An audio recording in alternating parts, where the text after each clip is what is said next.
Welcome to the Overwhelm is Optional podcast, where we cut through the fog of overwhelm so you can see all the ways to start creating a life that works for you. Hello and welcome to this week's episode of the Overwhelm is Optional podcast, helping make overwhelm optional for you. This week we're talking about seasonal overwhelm.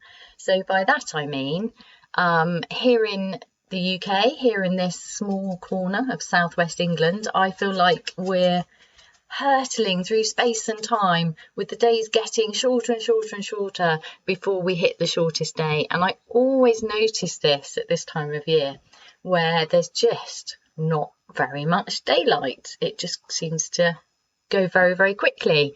And yeah, that means that there's less time to do all the things I need to do. And as being outside is really important to me, I'm shocked when it's suddenly like somebody switched the light off and I can't go out and do the things I needed to do.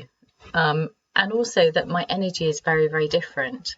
So if you notice this, if it feels like this, you know, if normally you're feeling overwhelmed, there's not enough time, then in winter, as it gets darker and darker towards the solstice, it can really feel like time is constricting.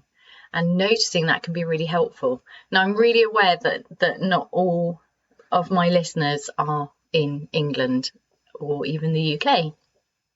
And that some of you are in the opposite situation where it's getting lighter and lighter.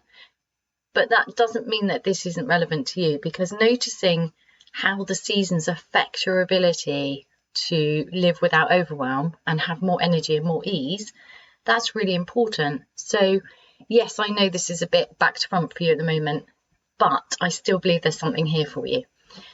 So, where do we start? Well, I think what can happen, I don't know about you, but usually my brain will go, uh-oh, I'm running out of time. And then for some reason, the to-do list like literally comes out of the woodwork. It's like, I've got less time, so my mind is going to make me aware of double the number of things that I think I ought to get done in that limited amount of time.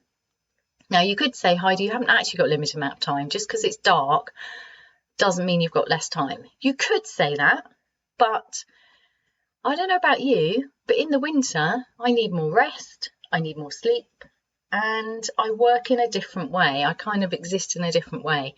So my energy levels are different. And by that, I don't mean my energy levels are necessarily lower. I just mean they're different. It's a different way of being. And I like to explore that and go with it rather than fighting it. And it's probably different in a city because you've got a lot of artificial light, which can make you, I guess, less aware of the seasons and rhythms of the year. But it doesn't really matter. What matters is, how is it for you? How are you feeling right now with whatever's going on in your world to do with the seasons? If you have seasons and if you don't have seasons, I'd be really interested to know how different that is. I mean, it's just really interesting to me that we can get artificial light and we get into this do, and like all year has to be at the same pelt. And then we wonder why we feel overwhelmed and out of sync and exhausted. So noticing, this is about awareness of your experience and what you noticed for you. So I'm going to share my experience and then my tips of and how I'm handling seasonal overwhelm this year. And I hope that helps you. So I've noticed that because this year in particular, I've set a deadline for a proper winter retreat. So I'm going to take a deep winter retreat, and that does include all the Christmas festivities, but also that period of time between Christmas and New Year, which always feels lovely, deliciously quiet and still. And I love to get really contemplative. When I was younger, I used to love New Year's Eve, all the getting dressed up and going out. In fact, the pre-going out was always more fun than the going out, but the going out was fun as well, right? And now in my 50s, and actually probably in my 40s as well, increasingly I'm like, no, I don't want to stay up and shout Happy New Year. I just have no interest. I'm really interested in slowing everything down into that quiet, contemplative end of the year, start of the year. And I have a ritual, and then as a family we started doing as ritual. And last year I did it as a course in 3 live workshops and resources to support, and it was called Live 2021 on Purpose. And I invited people around my fireside because we'd had and I mean via Zoom, but we'd had a strange year of not being able to meet up, and it just felt really nice to welcome people. And I lit the fire and I did the workshop in front of the fire, and it was popular and it helped a lot of people. But I'm not doing it this year because I want, and I've promised myself, and I've identified that I need this deep winter retreat, which means that as soon as I put that date in, and I put a hard stop in of actually the solstice, which is interesting, and I've put that hard stop in, and then what happens is I've then got this countdown to get everything done before I finish work.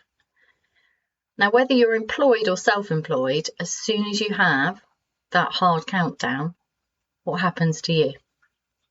What happens? Overwhelm, slight panic, I'll never get it all done. Plus all of the swirling towards the solstice, so it feels like there's less time, feels like there's less energy, because I think a lot of us are pushing against that. So instead of slowing down, becoming more contemplative or whatever feels right to us, maybe just resting more, we're trying to break against that. And I get why. Not everybody likes winter, and not everybody likes darkness, which is why we have a festival of lights and we put lights everywhere. But there is something there for me about the invitation in slowing down and darkness, which I find incredibly beneficial, in the same way that I find I need to be outside absorbing the sun and getting as much vitamin D as possible, and being with plants and the garden and the beach and the air in the summer. I find that nourishes me and sees me through winter, in the same way I feel like a deep rest in the winter nourishes me ready for spring growth. So it doesn't really matter what's right for me. What matters is what's right for you. Are you paying attention? And if you're finding like you're niggly and you're like, oh, something's off, my energy's weird, I wish the days were longer, anything at all, just noticing any like something's off, I'm feeling really overwhelmed, I'm feeling under a lot of pressure, maybe just pausing a moment and noticing how you feel about it getting darker and darker and darker, if indeed that's where you are in the world. So what I notice is as soon as I put in that hard stop of, I'm definitely having this deep winter rest, it backed up the overwhelm and all of the things to do going up to that point. And I know, and I teach, if you're one of those people who uses, I think it's episodes 17 and 18, which is let go of your day or let go of your week. We need to let go, well, in the moment anyway. The best thing would be to just get really practiced at noticing when we're tensing up. But the idea that we can go full pelt and then stop and relax, I think is mistaken. Personally, I find it really, really hard. If I'm pushing and then stop, relax. Does that work for you? It doesn't work for me, and it doesn't work for anybody I work with. So the gradual letting go, the gradual unwinding, the expecting, the excitement about, it'll all be gone, rather than the fear and overwhelm of, oh my God, I'll never get all of that done. It's just not going to happen. How am I going to get that done? I'm going to have to take work home, or if you're self-employed, you might be thinking I'm just going to have to work longer, even though, I really need a break, or even though people really want to spend time with me, and even though I really, really, really want to feel well over Christmas and be fun and be able to relax and be present with those I love, even though I want those things, I just don't see how I can do it. So if that's you, if it's feeling like this pressure is backing up, just notice it. How does it feel? Can you feel it in your body? Is it affecting your sleep?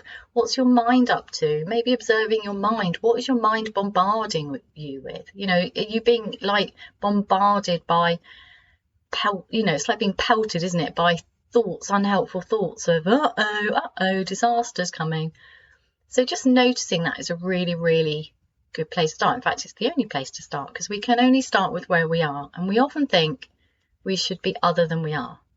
I should be able to cope with this better. I should have done this earlier. If only I was more organised. If only I didn't procrastinate. If only I had more energy. If only I didn't need more sleep in the winter. If only I wasn't really affected by the longer nights. If only. Pause. Start where you are. However overwhelmed you are, you're definitely in the right place. This podcast is for you. So, however overwhelmed you're feeling, notice it, acknowledge it. I'm feeling really overwhelmed. I can't see the wood for the trees. I don't know what to do. I don't know how I'm going to get through the next few weeks. I'm not looking forward to Christmas. I don't see how I'm going to be able to relax. Whatever's going on for you. A really good thing is to messy journal it out. I can't remember which episode that is, but I did explain deeply what I mean. I mean, it sounds obvious, messy journal it out, but actually it's a well tried out method that works really, really well. But basically, often when we journal as if we're recording, and we need to be able to read it back. And if you're doing that kind of method, that's fine, that's a different method. But my messy journaling method is very much about using the tool of writing it out. My students and clients call it, I journaled it out. And so the transformation is in the journaling. Usually it's not in the reading back, because it's so messy that you can't read it back and you just burn it afterwards. It goes. It's not important. The process is what's important, not the result of what's on the paper. And when I do it, words are incomplete, sentences are incomplete, and often I don't even I'm just on to the next thing, because the mind moves faster than the hand. So just allowing stuff to come up, you'd be surprised at how helpful it is. It's like the words can form into some sort of sense, or thoughts and concepts, not words actually, but concepts, things that are coming up for you can form as you pick up the pen. And typing, I don't think typing will do it for you. It's a written thing, and they've done research on this. I can't remember who, I don't know it at the moment, but there is a difference between writing and typing. So I strongly recommend getting a pen and just even a scrap of paper and just like let it all come out. I'm feeling really overwhelmed. I feel like this is going to happen. Da, da, da, da, da, da, blah, blah, blah. In the end, I write blah, blah, blah, or dot, dot, dot, or nothing, because it suddenly all comes together. I'm like, okay, got it now. And sometimes that, I've got it, isn't even a sentence. It's more a feeling. It's like it's a deep knowing. It's okay, right, done, move on. Now, in my courses and with people I work one-to-one, we would discuss that, I've got it, to pull it out and to get the gold out of it. But when you get really practiced at this, you don't always need to. Sometimes you can just go, I've got that now. I've got it. Let it go. Let it go. Journal it out. Let it go. Let it go. So you might want to try that. If you're feeling really, really overwhelmed, I highly recommend that you try my neutral noticing practice, where you get out of your head into your body. You can grab your 1 minute mark free audio in the show notes below, or just go to heidimark.co.uk / the 1 minute mark and get your audio and just get started with that. So there'd be my go-to things. It's because they're awareness practices. And often what happens when we get really overwhelmed is we don't really know how overwhelmed we are. We think we're doing okay because we get so used to having brain fog or pushing against the brain so it feels kind of bruised inside, and we get so used to pushing. When I get this done, then I'll be able to think clearly. When I get this done, everything becomes conditional. So it's about pushing on through and then. But there is no pot of ease at the end of your to-do list. And the overwhelm and the ease coexist. So noticing the overwhelm is the first place to start, because then you can start noticing the ease. So this time of year, the days are getting shorter and shorter and shorter for us here in the UK. And I have no street lights here, which I'm immensely grateful for, because I can see the stars and the moon really brightly. But that still really takes me by surprise. It's like, who switched the light out? I had stuff I wanted to go outside. I wanted to go and get some wood, or, and there's no lights in our garden. I don't want lights anywhere. I love that there are no lights. And I did have a head torch for going to get coal when we used to have coal. But But as normal, Simon's borrowed it. I don't know where it's gone.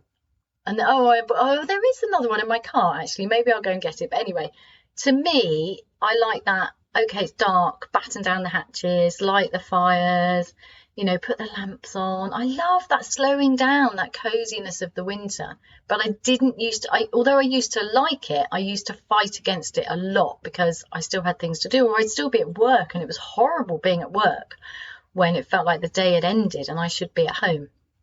So just see how it is for you. Notice that. Are you shocked by the fact the daylight's gone? Does it feel like your days are too short? Because overwhelm makes us feel like we don't have time, because we're not really clear what we're trying to do. We're just pushing, get on through, waiting for that gap where we can see what's going on. But that gap doesn't actually exist. It rarely does. I mean, occasionally if you get a huge project done, but then usually you're already thinking of the next one, and your whole nervous system is so pushed into overdrive that it's really difficult to pause and celebrate and go, yes, we did it. And before getting sucked into the next, now I need to do this and this and this and this. So if that sounds like you, take the overwhelm seriously. Messy journal it out. How does it feel at this time of year? Do the neutral noticing practice. Get hold of the 1 minute mark and practice that and see if that helps you. See if my methods are for you or not. Everybody's different. So you might be thinking, this all sounds very well, Heidi, but I've got lots of work to do. And obviously you, Heidi, have got less work to do. No, not true. Well, I don't know, you might have more. That's not my point. My point is I've got loads of work to do. And being self-employed, there's always that, there's no holiday pay, there's no sick pay, there's no financial cushion. It's always right at the edge of excitement or fear, whichever way you want to put it. I think entrepreneurship is the fastest personal growth, because it's always, what if all the uncertainty is there all the time, and the ability to tolerate uncertainty is so helpful. But sometimes it's just scary. Who am I to be doing this? What if? It's there available as a question, probably more readily than if you're in employment. I don't know. It's your experience. What is it like for you? Are you constantly feeling like you're living on this edge of what if?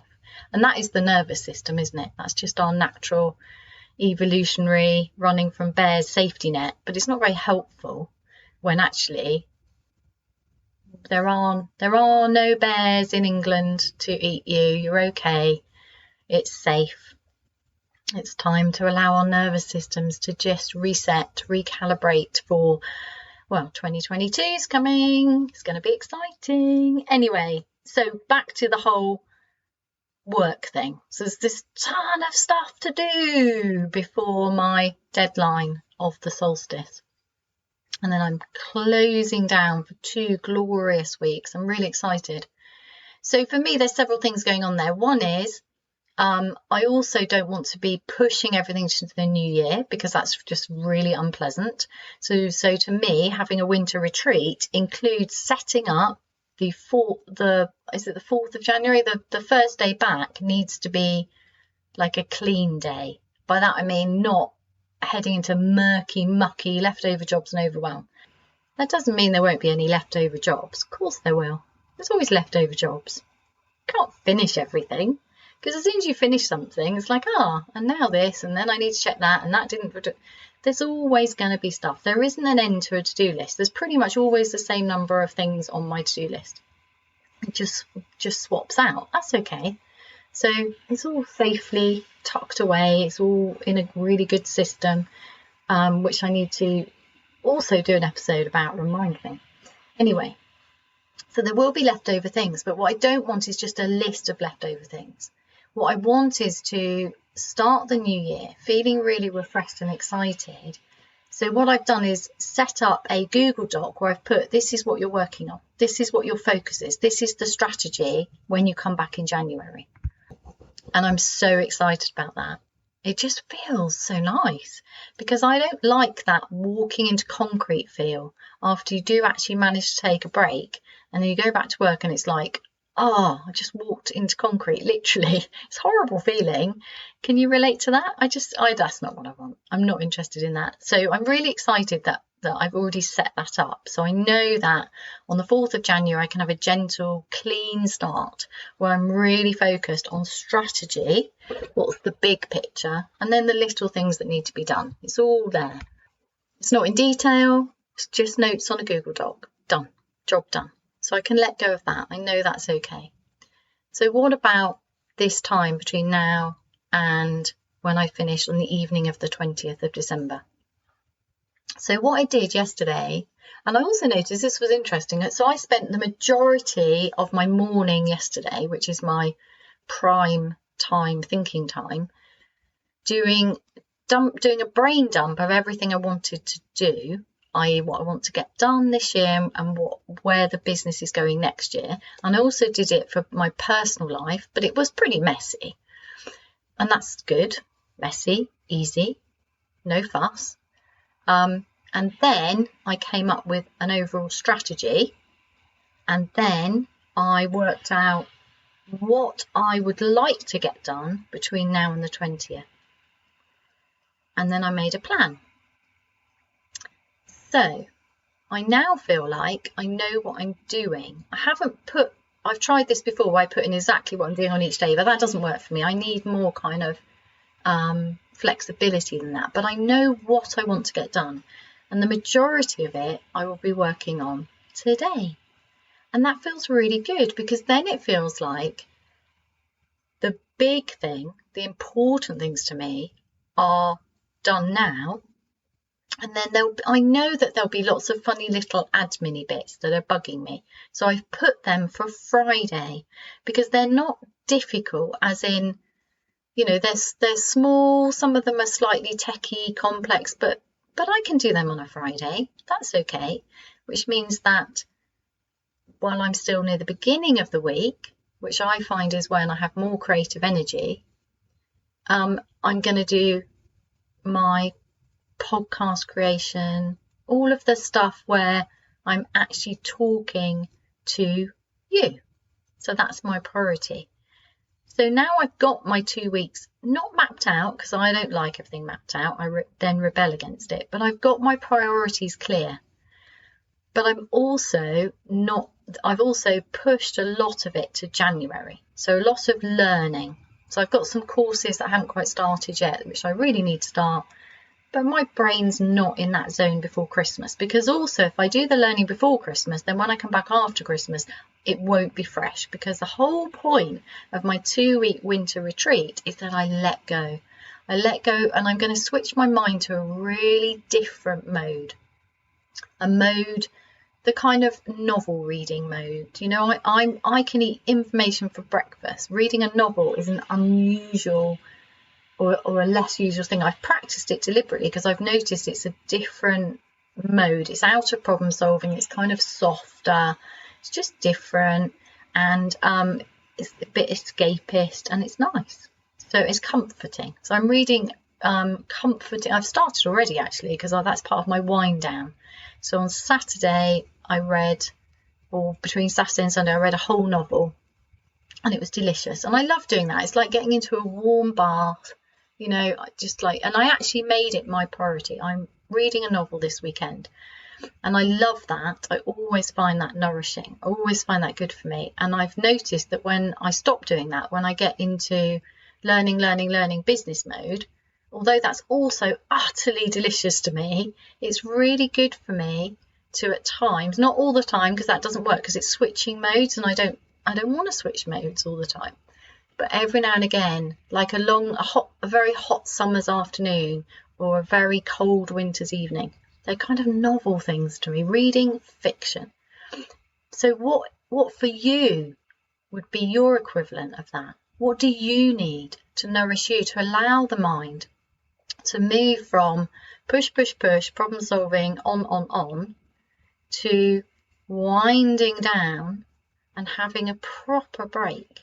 How could you achieve that? What would you need to do? So you could start with, but this is important. So I just said that, what would you need to do? And what I didn't mean was how much of your to-do list you need to finish in order to justify taking a break. No, that's not what I mean. I mean, what do you need to do, as in, how do you need to approach this time of year so that you can switch off and have fun and connect and just rest and have space to think and contemplate? You know, how has 2021 been for you? What do you want in 2022? These are really important, deep exercises for me with the turning of the year.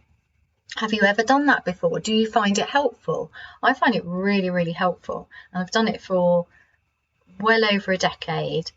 And I absolutely love doing it. And I can't imagine not doing it now. So, two things for you. One is, are you asking the question, how much do I need to get done in order to take time off?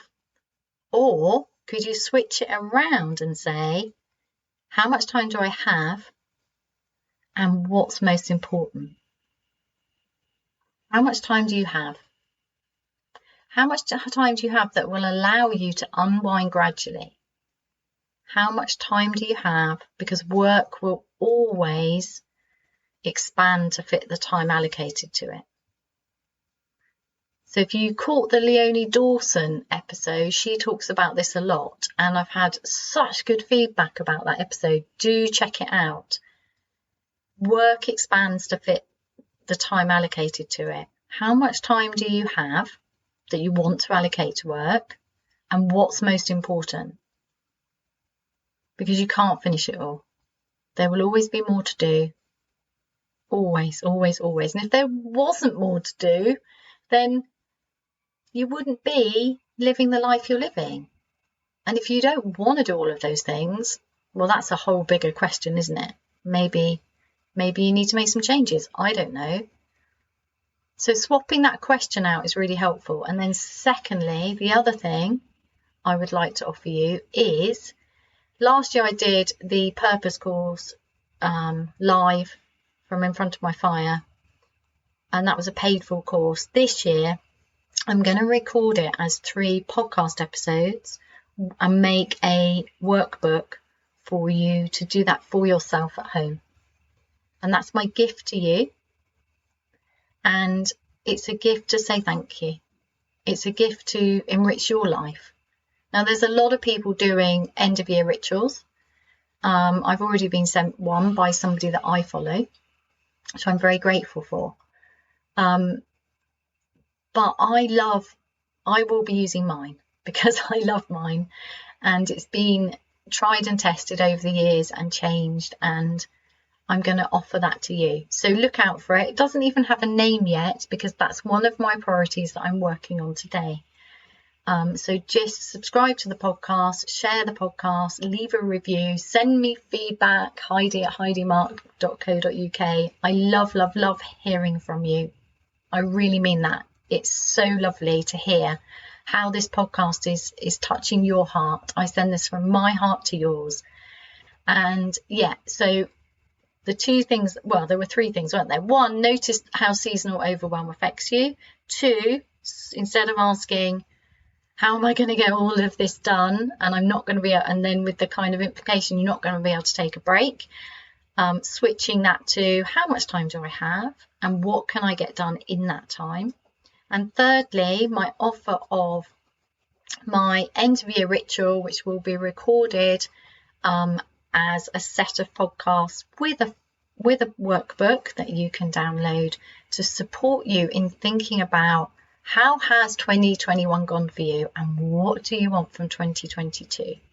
And that will obviously be really, really focused on how overwhelming was 2021 and how much more ease do you want in 2022? So that's one of my big priorities, as well as serving my current clients and students. They're my biggest priorities work-wise between now and my hard stop for the solstice. So what are yours? What's your priorities? What's most important? Because you can't do it all, and there is no pot of ease waiting for you at the end of your to-do list. if indeed there is an end of your to-do list, which I'd argue that there isn't and can never be, and that's okay, or even a good thing, because it means you're living and making your mark in the world.